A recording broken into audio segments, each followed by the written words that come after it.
जालना जिले के बदनापुर तालुका में बेमौसम बारिश और तेज आंधी से हुई भारी नुकसान का जिलाधिकारी श्री कृष्ण पांचाल ने खेतों का निरीक्षण किया। 27 मई की शाम बाजार वाहेगांव, धोपटेश्वर, वाकुलनी समेत कई इलाकों में अचानक आई तेज बारिश और आंधी से फसलों को भारी नुकसान हुआ है। जिलाधिकारी ने किसानों को हौसला देते हुए कहा कि सरकार आपके साथ है। नुकसान की सही जानकारी के लिए पंचनामे किए जा रहे हैं और जल्द ही उचित मदद प्रदान की जाएगी। किसानों को चिंता करने की जरूरत नहीं है, शासन पूरी तरह मदद के लिए तत्पर है।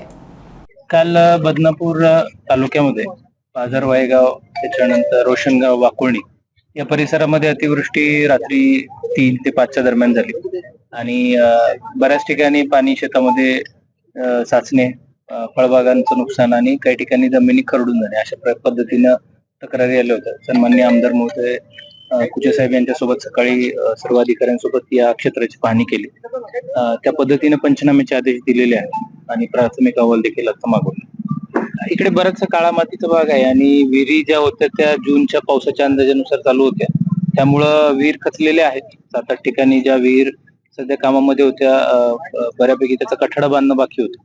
अशी एक विहिरीची आम्ही तपासणी केली आहे आणि ज्या ठिकाणी जमीन खरडून गेल्यात, पाण्याचा निचरा होण्यासाठी काही ठिकाणी पाणी साचलंय, त्या पद्धतीने काय उपाययोजना करता येतील ते करतोय आणि शासन निर्णयानुसार जो आपत्तीचा निर्णय आहे नैसर्गिक आपत्तीचा त्यानुसार कारवाई करण्यात। जीवितहानी यापूर्वी झालेली आहे। कालच्या घटनेमध्ये, कालच्या पावसामध्ये आणखीन कोणती रिपोर्टिंग नाही।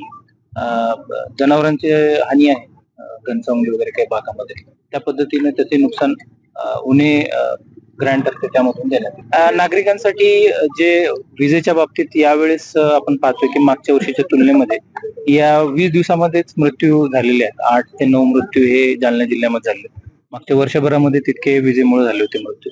तर विजेसाठी दामिनी ॲप आहे ते इन्स्टॉल करावं। त्याच पद्धतीनं जेव्हा पावसाचा अंदाज आहे तो ते देखील मंत्रालयाकडून मेसेज येतोय। काल सुद्धा दुपारी मेसेज आला होता आपल्या व्हॉट्सअपवर टेक्स्ट, तेव्हा सुरक्षित स्थळी राहावं। जे मोडकळीस आलेले घरं वगैरे असतील त्यांनी देखील पर्यायी व्यवस्था तशी करावी।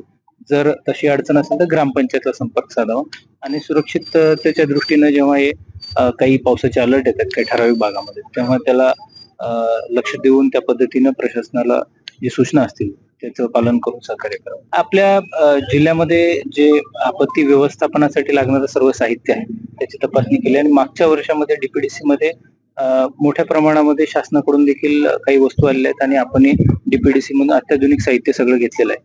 मागच्या वर्षी काही गावांमध्ये विशेषतः अंबड, घनसावंगी, मंठा या परिसरामध्ये काही गावांना पाण्याचा विळखा घातला होता आणि त्या दृष्टीने सगळं साहित्य आहे त्या पद्धतीचे आपले सर्व कर्मचारी असतील तर त्यांचं ट्रेनिंग झालेलं आहे। स्विमर्स असतात त्याचंही झालेलं आहे। गोदावरी असेल किंवा इतर ज्या जिल्ह्यातून वाहणाऱ्या नद्या आहेत, पूरप्रवण जी गावं आहेत तर तिथं देखील सर्व आरोग्य असेल, राशन असेल तर त्या सगळ्या दृष्टीनं सर्व नियोजन केलेलं आहे आणि आपलं जे नियंत्रण कक्ष आहे ते देखील चालू आहे। त्याच पद्धतीने सर्व अधिकाऱ्यांना मुख्यालय राहून त्या पद्धतीनं सर्व गावांच्या संपर्कात राहण्याच्या सूचना दिल्या। प्रशासनाची तयारी पूर्णपणे झाली आहे।